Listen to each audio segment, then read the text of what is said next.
الرجيم بسم الله الرحمن الرحيم الحمد لله رب العالمين ثم الصلاة والسلام على أشرف الأنبياء والمرسلين وخاتم النبيين مولانا مولى الثقلين جد الحسن والحسين بالقاسم محمد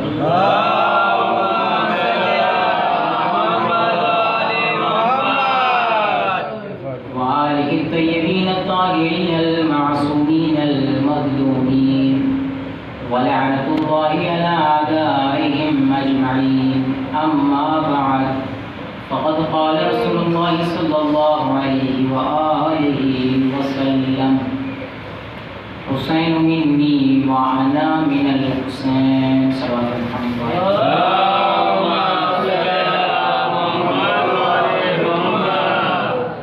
عزیزان محترم، قبل اس کے کچھ بیان کیا جائے، کچھ باتیں آپ سے کرنی ضروری ہے۔ وہ یہ ہے کہ آج چاند رات ہے، ہم ماہ محرم کے مہینے میں داخل ہو چکے ہیں۔ ہم زہرا کے لال کا پرسہ دینے کے لیے اپنے اپنے گھروں میں عزاخانوں کو سجائے ہیں۔ تو سب سے پہلی بات، ہم اپنے کو عزادار کہتے ہیں، حسین کے ماننے والا کہتے ہیں، تو سب سے پہلی بات یہ آتی ہے کہ آیا ہم نے اپنے امام کے پیغام کو اپنے کردار کے اندر ڈھالا یا نہیں؟ امام حسین نے کربلا میں کیا پیغام دیا، ہمیں یہ آیا معلوم ہے یا نہیں؟ ظاہر سی بات ہے، ہم ہر مجلسوں میں اچھے سے اچھے خطیب ذاکر سے مجلسیں سنتے ہیں، لیکن اہم بات یہ ہوتی ہے کہ جب ہمیں مقصد امام حسین نہیں معلوم ہوگا تو یہ مجلسیں ہماری کوئی کام کی نہیں۔ میرا یہ سب بیان کرنے کا مطلب بس یہ ہے کہ امام حسین علیہ السلام نے کربلا میں جو پیغام دیا وہ محبت کا پیغام تھا، انسانیت کا پیغام تھا، اتحاد کا پیغام تھا، یونٹی کا پیغام تھا، ایک ساتھ مل کر رہنے کا پیغام تھا۔ تو آج یہ جو انجمنیں بنتی ہیں، آج جو یہ عزاخانے الگ ہیں اور ہم عزاداری بھی الگ کر رہے ہیں، عزاخانے الگ ہیں، یہ بات الگ ہے کہ ہم عزاخانے ہمارے گھر میں بھی ہیں، ان کے گھر میں بھی ہیں، وہاں بھی ہیں، دوسرے محلے میں بھی ہیں، لیکن عزاداری سب کرتے ہیں آ کر۔ لیکن بات یہاں آتی ہے کہ امام حسین نے پیغام کیا دیا کربلا میں جا کر؟ پیغام یہ دیا محبت کا پیغام، اتحاد کا پیغام۔ کربلا میں کتنے لوگ شہید ہوئے؟ 72۔ اور خاندان بنی ہاشم میں کتنے تھے؟ 18۔ لیکن کبھی آپ نے کسی بھی تاریخ میں یہ نہیں سنا ہوگا کہ امام حسین نے جس نظر سے 18 کو دیکھا اس کے علاوہ کسی دوسری نظر سے دیکھا، بلکہ جو اپنے بنی ہاشم 18 بنی ہاشم کو جس نظریے سے دیکھا اسی طریقے سے دوسروں کو بھی دیکھا۔ ظاہر سی مثال، آپ ایک سیدھی سادھی مثال لے لیجئے، جناب جون ایک وہ شخص ہیں جن کے بدن سے بو آتی ہے اور ان کے چہرے کا رنگ کالا ہے، لیکن امام حسین نے کربلا میں یہی ایک پیغام دیا۔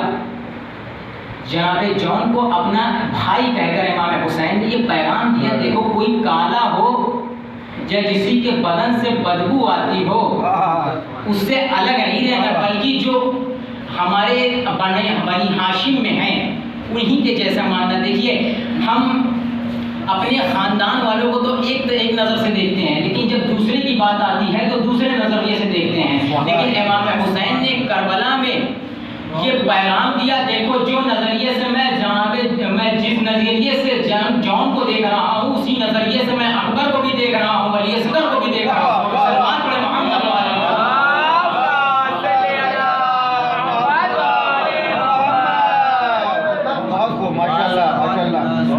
مقصد اتنا سا ہے. سلمان پڑھے محمد والے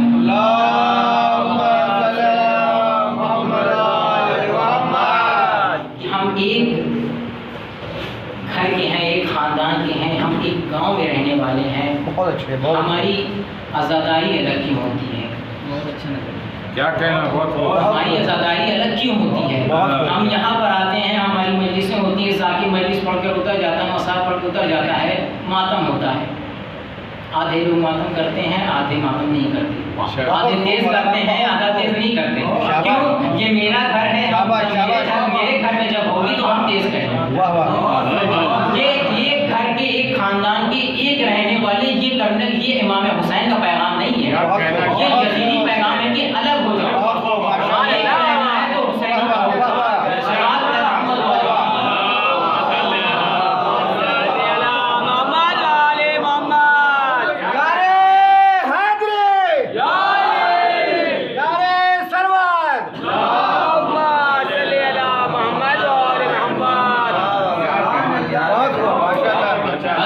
میرا پیغام بس اتنا تھا کہ کچھ آپ تک بس اتنی بات پہنچ جائے کہ کم سے کم سال بھر میں 365 دن ہوتے ہیں، ان میں سے ہم 355 دن الگ کرتے ہیں اور صرف 10 دن امام حسین کے نام کے لیے آتی سائڈ میں رکھتے ہیں، اور 10 دن ایک ساتھ سگے بھائیوں جیسا اخلاق رہنا چاہیے، کردار رہنا چاہیے، تاکہ دنیا دیکھے تو کہے کہ ہاں یہ حسینی ہے.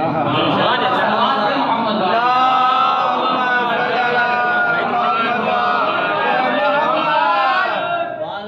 خاص طور پر میرے جوانوں بڑے بھائیوں سے یہ گزارش ہے کہ آپ، جوانی کا جوش الگ ہی ہوتا ہے، ایگو الگ ہوتا ہے، غصہ الگ ہوتا ہے، لیکن کم سے کم امام حسین کے نام پر آپ یہ نہ دیکھیں کہ وہ ہمارے گھر کی مجلس ہوتی ہے، یہ ہمارے یہاں کی مجلس ہوتی ہے، بلکہ یہ سوچ کر کے جائیں کہ ہمیں زہرا کے لال کا پوسا دینا ہے. سلمان پر محمد والی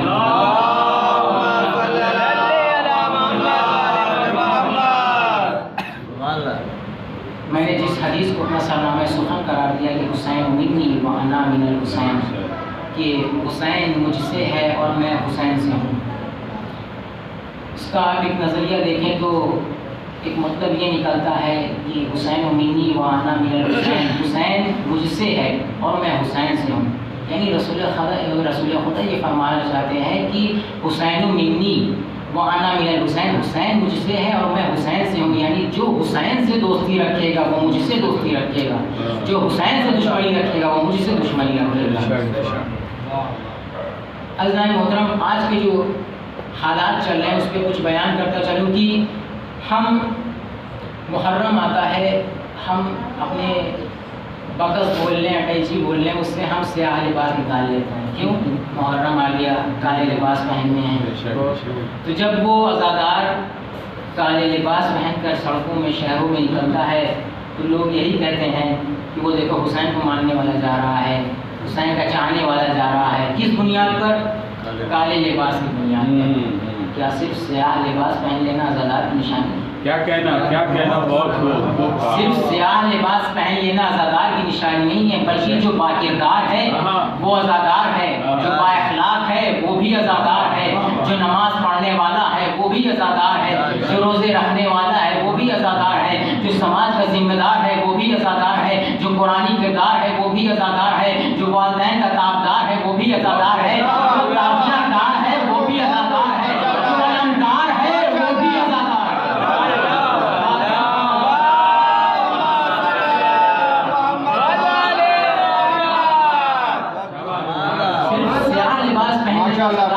نہیں ہے.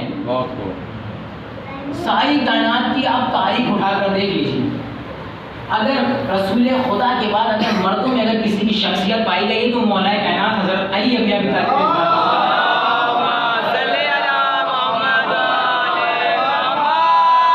رسول خدا کے بعد سے زیادہ بہترین پائی گئی، اور عورتوں میں جناب سیدہ فاطمہ زہرا سلام اللہ علیہ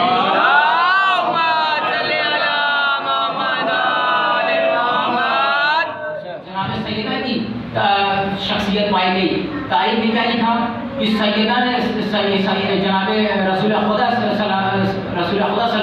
اللہ علیہ وسلم کے علاوہ ان کے بعد جس کی شخصیت پائی گئی ہے وہ مولائے کائنات کی شخصیت ہے، اور عورتوں میں جس کی شخصیت پائی گئی وہ جناب سیدہ ہیں۔ تاریخ میں سیدہ کا بھی کردار لکھا، تاریخ نے علی کا بھی کردار لکھا۔ جب علی نے ہاتھ اٹھائے تاریخ نے وہ بھی لکھا، جب سیدہ نے ہاتھ اٹھائے تاریخ نے وہ بھی لکھا۔ لیکن تاریخ نے عجیب منظر لکھا، سنیے کیا لکھا تاریخ نے لکھا، جب علی نے ہاتھ اٹھائے تو علمدار مانگا، جب سیدہ نے ہاتھ اٹھائے تو عزادار مانگا۔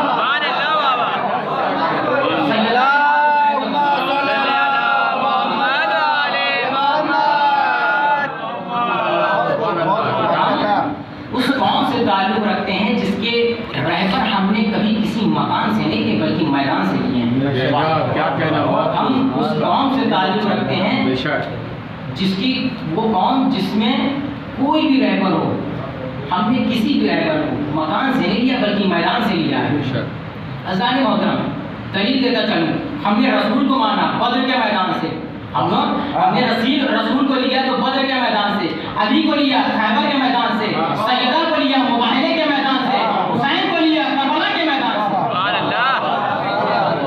حسین کو لیا کربلا کے میدان سے۔ ہم اس قوم سے تعلق رکھتے ہیں جس کی جو قوم اپنے سے رہبر نہیں بناتی، اپنے سے خلیفہ نہیں بناتی، بلکہ کردار کو دیکھ کر، معجزے کو دیکھ کر ہم اپنے خلیفے کو مانتے ہیں۔ اور امام حسین علیہ السلام کی فضیلت بہت ہے۔ امام حسین کیونکہ اللہ نے امام حسین کو امام بنایا ہے، عوام نے نہیں بنایا۔ اللہ نے امام حسین کو امام بنایا ہے، عوام نے نہیں بنایا ہے۔ اسی لیے یہی وجہ ہے اس ساری کائنات امام حسین کے در پر جھکتی ہے، امام حسین کے در پر جھکتی ہے، اور کہتا چلوں کہ پوری دنیا، ساری دنیا مل کر حسین حسین کرے تو اس سے حسین کی کوئی فضیلت میں کوئی بڑھاوا نہیں آ جاتا، اور اگر ساری دنیا مل کر حسین حسین کرنا چھوڑ دے تو اس سے حسین کی فضیلت گھٹ نہیں جاتی، لیکن جسے حسین چھوڑ دے دنیا میں کچھ بچتا ہے۔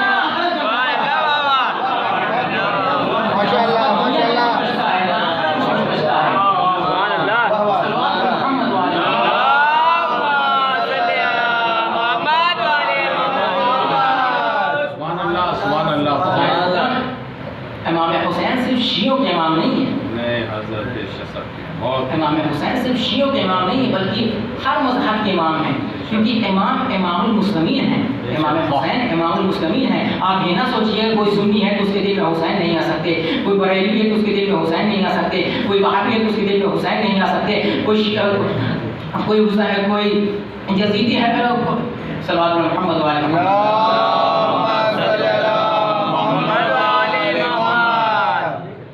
کوئی، آپ یہ نہ سمجھیے کہ کوئی سنی ہے تو اس کے دل میں حسین نہیں آ سکتے، کوئی بریلوی ہے تو اس کے دل میں حسین نہیں آ سکتے، کوئی ہندو ہے تو اس کے دل میں حسین نہیں آ سکتے، کوئی سنی ہے تو اس کے دل میں حسین نہیں آ سکتے، کوئی وہابی ہے تو اس کے دل میں حسین نہیں آ سکتے، اس لیے کیونکہ امام حسین امام المسلمین ہے، صرف ایک مذہب کے امام نہیں ہے، تمام مذہب کے امام ہیں، اسی لیے ساری کائنات امام حسین کے در پر جھکتی ہے۔ اور 1400 سال گزر گئے امام حسین کو شہید ہوئے، 1400 سال گزر گئے امام حسین کو شہید ہوئے، کربلا کے بعد نہ کوئی مذہب بچا نہ کچھ بچا، امام حسین کے پاس صرف 2 مذہب بچے۔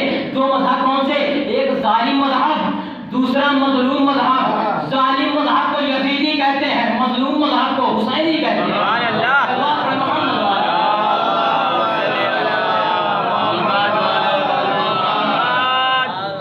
ظالم مذہب کو یزیدی کہتے ہیں، مظلوم مذہب کو حسینی کہتے ہیں۔ اللہ محترم امام حسین کی محبت کے لیے کوئی مذہب کی شرط نہیں ہے، بلکہ انسان کے نفس کی شرافت کے لیے شرط ہے۔ بس انسان شریف ہو اس کے دل میں حسین آ سکتے ہیں۔ اسی لیے یہی وجہ ہے کہ جب بھی ہم اپنے مجلسیں کرتے ہیں تو ہم امام بارگاہوں کے دروازوں کو کھول کر کرتے ہیں۔ ہم جب بھی مجلسیں کرتے ہیں تو اپنے امام بارگاہوں کے دروازوں کو کھول کر کرتے ہیں۔ آپ کربلا چلے جائیے، کربلا میں آپ جا کر دیکھیے امام حسین کا حرم 24 گھنٹے کھلا رہتا ہے۔